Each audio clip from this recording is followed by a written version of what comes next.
tune it in the sun. This is TFM. Get ready to rock. From AM to PM. Come on.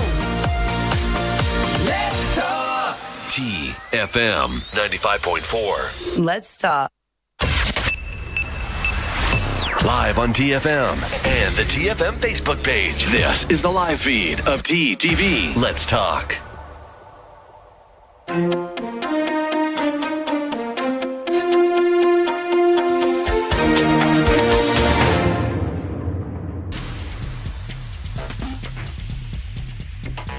Hello and welcome to the Midday Update. These are the top headlines from our newsroom today. Fees for recruiting temporary workers fixed in Oman. Fair workplace practices for all in the Sultanate. Oman to take part in Gulf Cancer Awareness Week. Pandemic has taught us innovative Medicare, according to the Minister of Health in the country. Indian COVID vaccines arrives in the Sultanate today. US COVID-19 cases surpass 26 million mark. France logs over 24,000 new COVID-19 cases in just one day.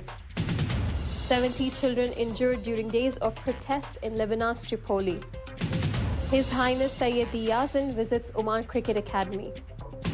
Guardiola claims 500th win of managerial career as Manchester City defeats Sheffield United. These are the top headlines for the day. Let's see how the weather condition looks like in the Sultanate in our weather update. I'm Antra Bose with your daily dose of weather, and we're at Oman Data Park in Knowledge Oasis, Muscat. Now, before we move on to weather, here's our fact for the day. The Earth's atmosphere is a very cloudy place. NASA's Earth Observatory estimates that at any given point of time, about 67% of the Earth's surface is covered by clouds. The cloudiest zones are over the mid-latitudes and over the equator. That was our fact for today. Now, let's step inside the offices and we'll talk a little bit more about weather.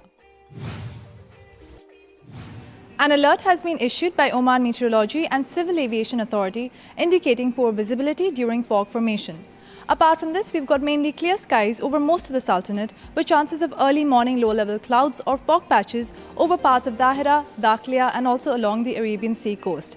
With that, let's take a look at what the weather will be like throughout the Sultanate. Muscat will be sunny with temperatures between 28 degrees Celsius and 18 degrees Celsius. Musandam will be sunny with temperatures between 24 and 17 degrees Celsius. North Al-Batana will be sunny with temperatures between 27 and 18 degrees Celsius, and South Al-Batana will also be sunny with temperatures between 29 and 19 degrees Celsius. Al-Buraimi will be sunny with temperatures between 28 and 18 degrees Celsius. Al-Dahira will be sunny with temperatures between 28 and 16 degrees Celsius. Al-Dakhla will be sunny with temperatures between 28 and 14 degrees Celsius. North Al-Sharqiya will be sunny with temperatures between 28 and 14 degrees Celsius, and South Al-Sharqiya will also be sunny with temperatures between 26 and 15 degrees Celsius.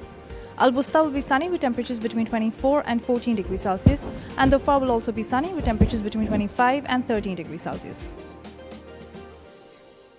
Welcome back to TTV. You're watching Midday Update. Now, before we get into the details of the local stories for the day, let's see how the COVID-19 situation is like in the Sultanate today. The Ministry of Health officials has announced the registration of 2 deaths due to coronavirus cases in the Sultanate in the past 72 hours. This has taken the total death toll in Oman to 1,529. The health officials has also extended their condolences to the families of the deceased. In addition to that, the Ministry of Health has also announced the registration of 598 new coronavirus cases once again in the past 72 hours. The total cases in the country have now touched 134,326, including 126,854 recoveries, as well as 1,529 deaths. According to the health officials, in the past 72 hours, 282 recoveries were also reported. The ministry urged everyone to adhere to social distancing instructions issued by the Supreme Committee and the Ministry of Health. And now from a local guest. The Minister of Labour has issued a decision setting fees for issuing temporary license to recruit a worker for a period of ranging between 4 to 9 months. According to the decision, temporary licenses may be issued when necessary to recruit and conduct work for an expat worker, and the fees due in this case are determined as follows. Temporary licensing fees for the higher professions approved by the ministry for a period of 4 months for a fee of 336 Omani Riyals, 6 months for a fee of 502 Omani Riyals, for a period of 9 months, 752 Omani Riyals. Temporary licensing fees for middle occupations for 4 months for 169 Omani Riyals, 6 months for 252 Omani Riyals, and for 9 months with 377 Omani Riyals. Temporary licensing for the technical and specialized professions for a period of 4 months for 101 Omani Riyals, for 6 months 151 Omani Riyals, and for 9 months 226 Omani Riyals. The ministry also published details of the decision to set fees for recruiting a worker according to the level of employment for 6 months was announced at the ministry's press conference. Now, these months are ranging between 4 to 9 months as discussed previously. Now, number 1, 2,001 Omani Riyals will be charged to recruit expats in top positions with salary over 4,000 Omani Riyals. Number 2, 1,001 Omani Riyals will be charged to recruit expats in mid positions with salary from 2,500 Omani Riyals to 3,999 Omani Riyals. Third, 601 Omani Riyals will be charged to employ an expatriate in the specialized and technical professions. Fourth, 361 Omani Riyals will be charged for the professions of fishermen. Moving on, 141 Omani Riyals for a permit to bring a domestic worker, and those with the same skills from 1 to 3 workers will be charged. 241 Omani Riyals will be charged for a permit to bring a domestic worker, and those with the same skills from 4 to more. 201 Omani Riyals for a farmer and breeder worker will be charged from 1 to 3 workers, and 301 Omani Riyals from the 4th worker to more. Lastly, 5 Omani Riyals fees to change the worker data and 5 Omani Riyals to change the worker's employer from one to another will be charged. This decision shall be published in the official gazette and shall take effect 90 days after the date of its publication. Now, proper workplace practices and employees evaluation programs need to be adopted by companies in Oman to get the best out of their workers and keep them motivated, the Ministry of Labour has said.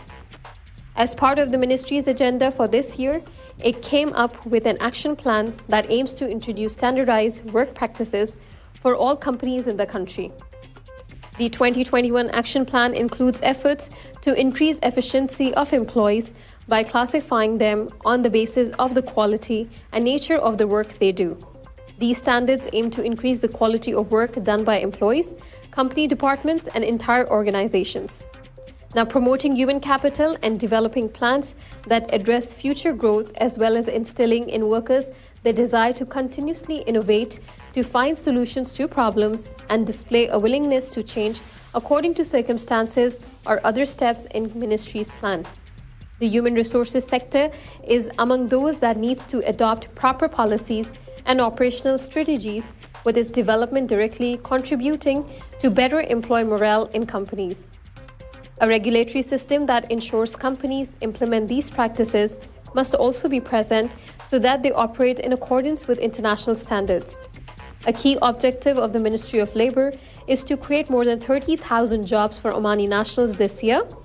This was according to Dr. Ahmed Al-Houthi, who is the head of economic research at the Oman Chamber of Commerce and Industry, commonly known as OCCI, adding that the private sector would need to help the government to make this happen. He said that we have more than 60,000 job seekers right now, and the government cannot help create jobs for all of them. If there are no jobs for these people, then they will not contribute to the economy, either in terms of the work they do or through spending. Times are very tough right now. Global economies have been damaged because of the coronavirus pandemic. If one company wishes to operate in one way and another in a different way, we will take a lot longer to create employment opportunities, Al-Houthi added. Oman is participating with other Gulf Cooperation Council, commonly known as GCC countries, in the 6th Gulf Cancer Awareness Week that will take place in the first week of February, which is starting from tomorrow. The celebration of this week comes based on the recommendations of the Executive Authority of the Council of Health Ministers of the GCC countries. Cancer is the second leading cause of death globally. Usually, the incidence rate in developed industrial countries is much higher than in developing countries. In addition, several studies indicate the possibility of having 27.5 million new cases of cancer each year by 2040, an increase of 61.7% from 2018 if the current trends continue. From this standpoint, as a continuation of the efforts made to fight cancer worldwide and as part of the GCC countries, the Sultanate of Oman will participate in this 6th Gulf Cancer Awareness Week that will take place from 1st to 7th February 2021. The activities of the week will include health awareness lectures, walkathons, and entertainment events in various governorates of the Sultanate. These events are organized in partnership with various stakeholders from public and private sectors. The closing ceremony will take place on February 7, 2021. The activities of the Gulf Cancer Awareness Week will be launched on Monday and will go on from February 1st to 7th within the framework of the Unified Gulf Campaign with the slogan of 40-40, which was chosen based on the scientific evidence that indicates that 40% of the cancer diseases can be prevented by following healthy lifestyle, adopting correct dietary habits, practicing regular physical activity, and maintaining an ideal body weight, while 40 types of cancer can be cured if detected early and managed with the appropriate treatment plan in a timely manner. The GCC countries have adopted the first week of February every year as Gulf Cancer Awareness Week in line with the celebration of the World Cancer Day, which takes place on February 4th every year. The COVID-19 pandemic has brought with it numerous challenges, especially concerning the vulnerability of persons living with non-communicable diseases known as NCDs, said His Excellency Dr. Ahmed Mohammed Al Saidi, who is the Minister of Health in Oman and First Deputy of WHO Executive Board, while representing the Sultanate of Oman at the WHO event. Our health systems recognized this danger at the onset of the pandemic and ensured prioritization of NCDs and mental health in their COVID-19 response, said the health minister. In Oman, as in many countries, the situation imposed by the pandemic has led to innovation. Measures were introduced at all levels of care based on the use of technology in raising awareness and providing services. He elaborated that examples and evidence-based best practices are many, ranging from counseling through hotline services and telemedicine clinics, and the use of technology in scheduling appointments to collect medications and share vital measurements.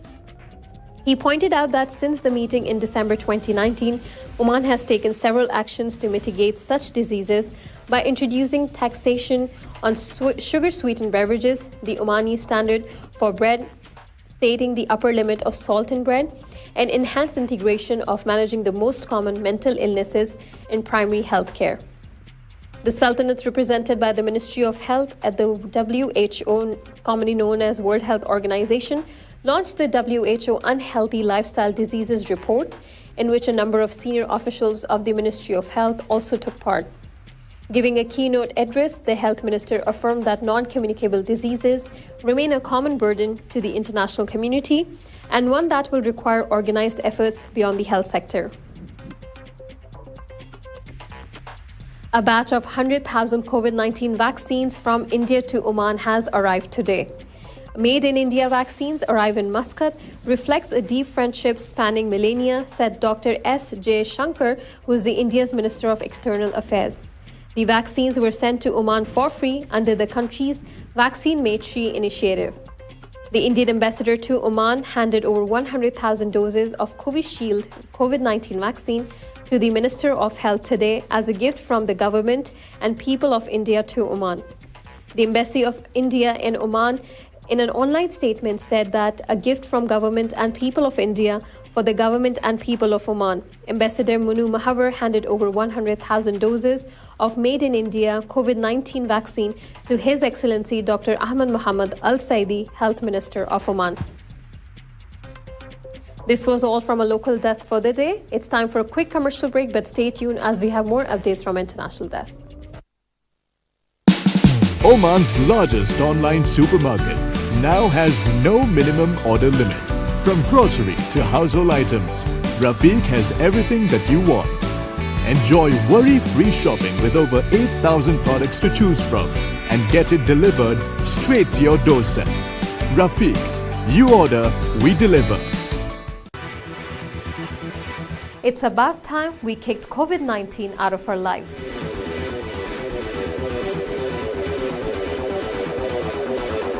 Join us on TTV Outline every Monday and let us learn how to fight COVID together.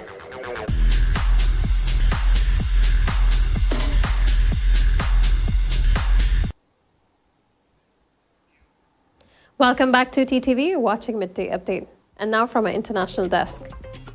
The total number of COVID-19 cases in the United States of America topped 26 million mark on Saturday, according to the Center for Systems, Science and Engineering, known as CSSE at Johns Hopkins University. U.S. COVID-19 case count rose to 26,012,880, with a total of 438,239 deaths as of 2:22 p.m. local time, according to the CSSE tally. Now, according to them, California reported the largest number of cases among the states, standing at 3,293,762. Texas confirmed 2,356,172 cases, followed by Florida with 1,713,589 cases, New York with 1,408,698 cases, and Illinois with more than 1.1 million cases. Other states with over 600,000 cases include Georgia, Ohio, Pennsylvania, North Carolina, Arizona, Tennessee, New Jersey, Indiana, and Michigan.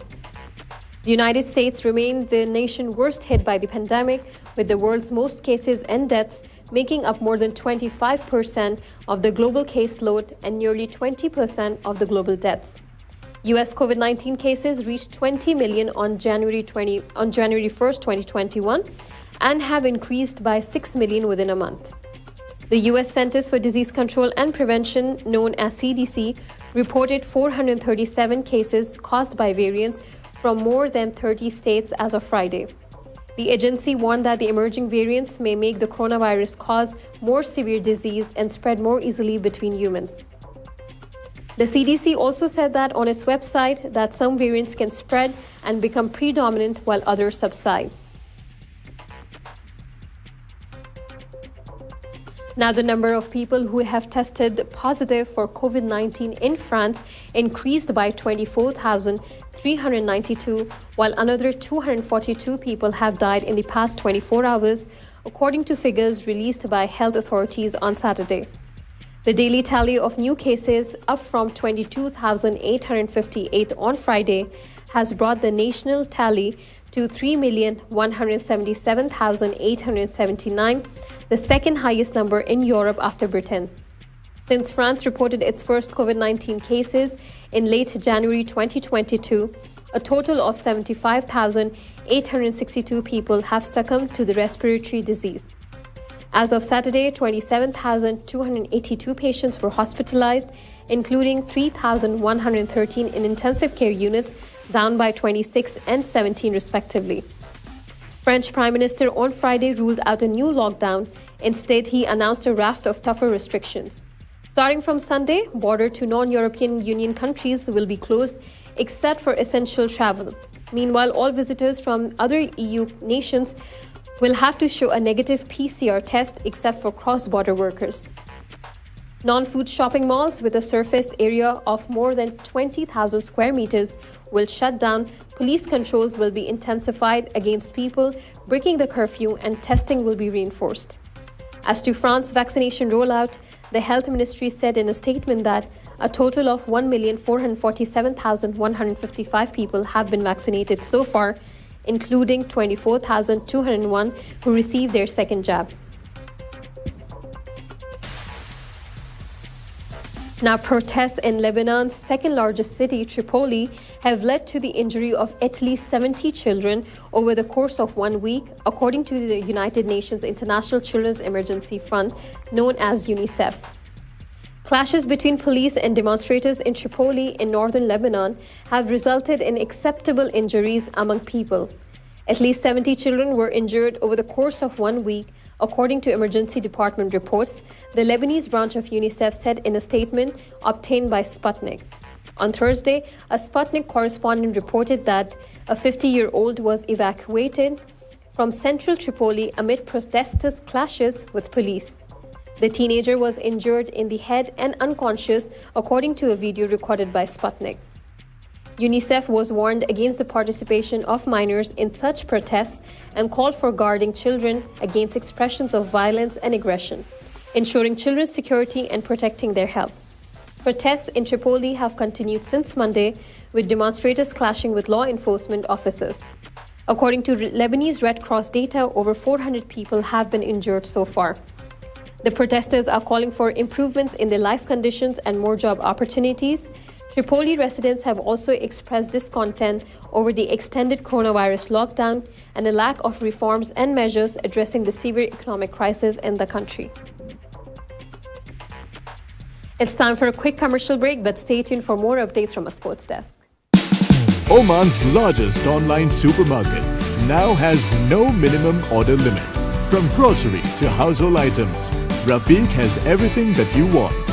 Enjoy worry-free shopping with over 8,000 products to choose from and get it delivered straight to your doorstep. Rafiq, you order, we deliver. It's about time we kicked COVID-19 out of our lives.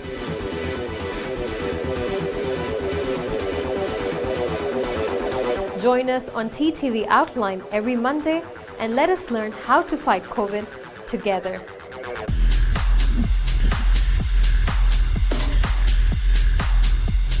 Welcome back to TTV. You're watching Midday Update. And now, continuing from a sports desk. His Highness Sayyidi Yazan bin Haytham Al Said, the Minister of Culture, Youth and Sports, visited Oman Cricket Academy in Amirat recently and praised the top-class playing and training facilities for the players. Welcomed by Oman Cricket's Board of Directors, he has shown around the indoor and outdoor facilities, including net practice arena and gymnasium equipped with state-of-the-art apparatus, as well as a variety of pitches to play on. He viewed with keen interest Oman Cricket's Hall of Fame corridor that also displayed a collection of coveted trophies Oman's various teams had recently won in international tournaments. Briefing him on a host of wonderful achievements by Oman's cricket team in recent years, Pankaj Khimji, senior board member, said it was heartening to see that Oman was placed so high in International Cricket Council's rankings, 13th in one-day internationals and 18th in T20 internationals out of 104 members. Manchester City's 1-0 win over Sheffield United in the Premier League on Saturday saw Pep Guardiola record his 500th win as a manager. Since taking charge at Barcelona back in 2008, Guardiola has won 29 major trophies and amassed 500 victories in the process. He won 179 during his glittering spell at Camp Nou before adding another 124 victories as Bayern Munich boss. And it is now 197 and counting for Guardiola at Manchester City. Moreover, the result extended Manchester City's run to 12 games in all competitions. The club has won all 9 matches they played in January, which is the most by a team in the top 4 tiers of English football in a single month since the formation of the Football League in 1888. Manchester City sit atop the Premier League table with 44 points, 3 points ahead of second-placed Manchester United. Sheffield United, on the other hand, remain at the bottom of the table with 8 points. This was all from our studio for today, but stay tuned as we'll be back again tomorrow at 2 p.m. with more updates and latest news your way. Keep watching TTV. You've just heard the live feed from the TTV studios on TFM 95.4. Let's talk.